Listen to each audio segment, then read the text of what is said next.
खाली प्रकट कर. माननीय प्रमुख पाहुणे, आदरणीय गुरुजन वृंद आणि माझे सर्व मित्र मैत्रिणींनो, तुमच्या सर्वांचं मनापूर्वक स्वागत. आज मी स्मित कुलभूषण चोभारकर एक अतिशय सुंदर विषय घेऊन आलेलो आहे.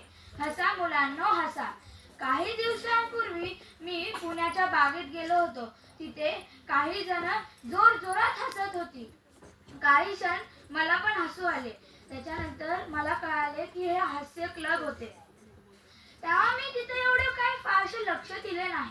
पण आमच्या मॅडमनी जेव्हा आम्हाला हा विषय दिला तेव्हा मी विचार केले. तेव्हा आम्हाला कळाले की ह्या विषयाचं आजच्या जीवनात महत्त्व काय.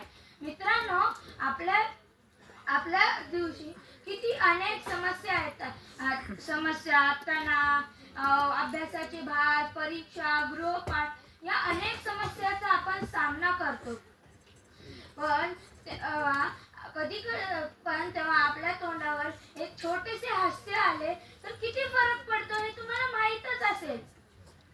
एखाद्या मित्रांनी सांगितलेला मजेदार टोपणी, एखाद्या शिक्षकांनी सांगितलेला मजेदार विनोद, आई बाबांसोबत झालेली मजा, अचानक सगळं दुःख, तणाव, ताण सगळं गायब होतं.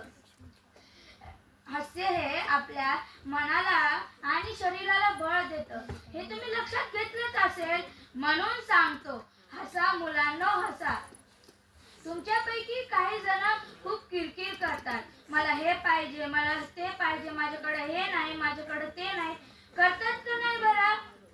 पण तेव्हा आपली आई सांगते, बाळा हस ना, कारण की रडण्यापेक्षा हास्य हे आपल्याला शिकवते की कोणत्या पण मोठ्या समस्या असो त्याचा उपाय शोधता येतो. हे हास्य हे लोकांमधले प्रेम वाढवते, मैत्री मजबूत करते आणि लोकांमधला राग कमी करते. तुम्हाला एक गोष्ट सांगतो. एका शाळेत एक मुलगा होता.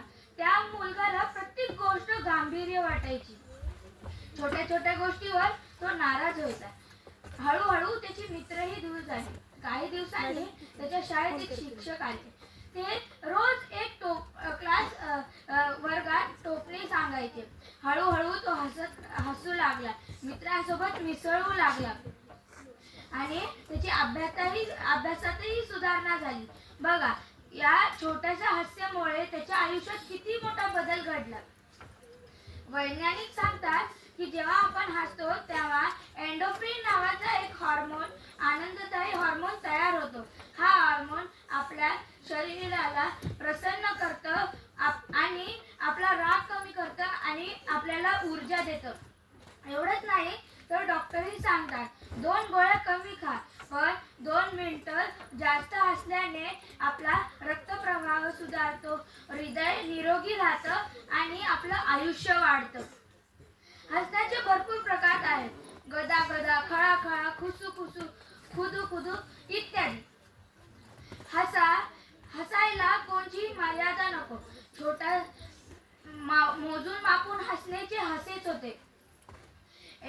छोट्या छोट्या गोष्टीवर हसा. एका छोट्या बाळाने सांगितलेली टोपणी तरीही हसा. पण हसण्यात रेशिंग नको तर शेअरिंग असा. आजकाल सगळे मोबाईल, इंटरनेट आणि गेम खेळण्यामध्ये घालवतात. सगळ्यांना धावपळ, स्पर्धा आणि ताण आहे. या सगळ्यात आपण हसणंच विसरून गेलेलो आहोत. आपल्याकडं कितीही महागडी वस्तू असली तरी आपण हसत नाही, मजा करत नाही. हे सगळं व्यर्थ आहे. खरा आनंद हे हसण्यात आहे, नुसतं यशात नाही. रोज काही वेळ कुटुंबासोबत घालवा, हसा, मजा करा आणि छोट्या छोट्या गोष्टीवर आनंद शोधा आणि दुसऱ्यांना त्यासारखे दुसरे दान नाही. हसण्याने जिंकता येते मन, हसण्याने वाढती नाती. आपण सर्व हसू एकसाथ आणि आनंदाची फुलूया हाती. शेवटी एवढंच सांगतो, हास्य हे दुकानात भेटत नाही. हास्य हे मनापासून येते आणि मनाला औषधासारखे बरे करते. रोजच्या जीवनात आणि आनंदाची कापणी आपोआप होईल. धन्यवाद. हसत राहा, आनंदी राहा.